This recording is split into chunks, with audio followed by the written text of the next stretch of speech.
సాఫీగా జరపాల్సిన బాధ్యత election commission పైన, అందరు అధికారుల పైన ఉంది. ఉదయాన్నే 4:50కే పొంగనూరు కాన్స్టిట్యున్సీలో బూరగమంద సంబంధించిన బూతులకు 188, 189, 190 బూతులకు సంబంధించి ఏజెంట్ ఫామ్స్ తీసుకొని వస్తుంటే వాళ్ళని కిడ్నాప్ చేసి వాళ్ళను కొట్టడం జరిగింది. ఒకరి పన్ను కూడా ఊడిపోయింది. ఆ నంబర్స్ కూడా ట్రేస్ చేసినారు. ఇది తక్షణమే పోలీసులు చర్యలు తీసుకొని అరెస్ట్ చేయాలి. ఎవరైతే దీని వెనకాల ఉన్నారో వాళ్ళని కూడా అరెస్ట్ చేయాలి. రిలీజ్ చేశారంట, వాళ్ళని తక్షణమే అరెస్ట్ చేయాలి. అదేవిధంగా కోడూరులో పుల్లంపేటలో ఒక 8 బూతులకు సంబంధించి కలెక్టర్కి మాట్లాడి కంప్లైంట్ ఇవ్వడం జరిగింది. అక్కడ కూడా చర్యలు తీసుకున్నారు. 2 కలెక్టర్స్ కూడా ఇమీడియట్గా రెస్పాండ్ అయ్యి చర్యలు తీసుకున్నారు.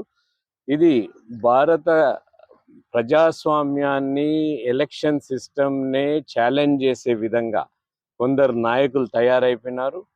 తిరుపతి ఎపిక్ కార్డ్స్ ఇష్యూ కానీ, 34,000 ఎపిక్ కార్డ్స్ ఇష్యూ కానీ, లేక చేస్తున్న అరాజకాలు కానీ, వాళ్ళకి హింస ఏదైతే చేస్తున్నారో అధికారులు కఠినంగా చర్యలు తీసుకొని ఎలక్షన్ సాఫీగా జరపాల్సిన బాధ్యత ఎలక్షన్ కమిషన్ పైన ఉంది. ఎక్కడైనా డిస్టర్బెన్స్ వస్తే వారి తక్షణమే వారు అసెస్ చేసుకొని ఏమి చేయాలని కలెక్టర్స్ తక్షణమే స్పందించాల్సిన అవసరం ఖచ్చితంగా ఉంది.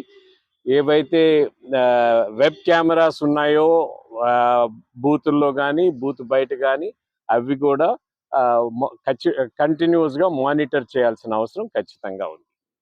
ఈ ఎలక్షన్స్లో ప్రజలందరూ కూడా ప్రజాస్వామ్యంకి పెద్దపీట వేసి శాంతి భద్రతలకు, ఈ రాష్ట్రంలో జరుగుతున్న అరాజకాలకు వ్యతిరేకంగా ఓటు హక్కు వినియోగించుకొని ఈ రాష్ట్రంలో మంచి పరిపాలన వచ్చే విధంగా వారు ఓటు వేయాల్సిందిగా కోరుకుంటున్నాను.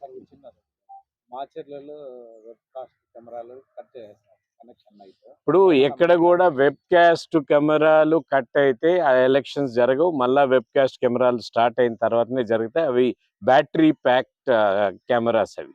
సో ఖచ్చితంగా అక్కడున్న అధికారులు, ఇక్కడ ఉన్న అధికారులు చర్యలు తీసుకుంటారు. నాకు పూర్తి నమ్మకం ఉంది ఎలక్షన్ కమిషన్ పైన, వాళ్ళ పెద్ద యంత్రాంగం పైన. ఇది ఎలక్షన్ ప్రాసెస్నే, భారత రాజ్యాంగ ఎలక్షన్ ప్రాసెస్ని ఛాలెంజ్ చేసే విధంగా ఉంది. కాబట్టి వాళ్ళు ఈ ఛాలెంజ్ని స్వీకరించి శాంతి భద్రతలను కాపాడి ఎలక్షన్ సాఫీగా జరిపించాల్సిన బాధ్యత అధికారుల పైన.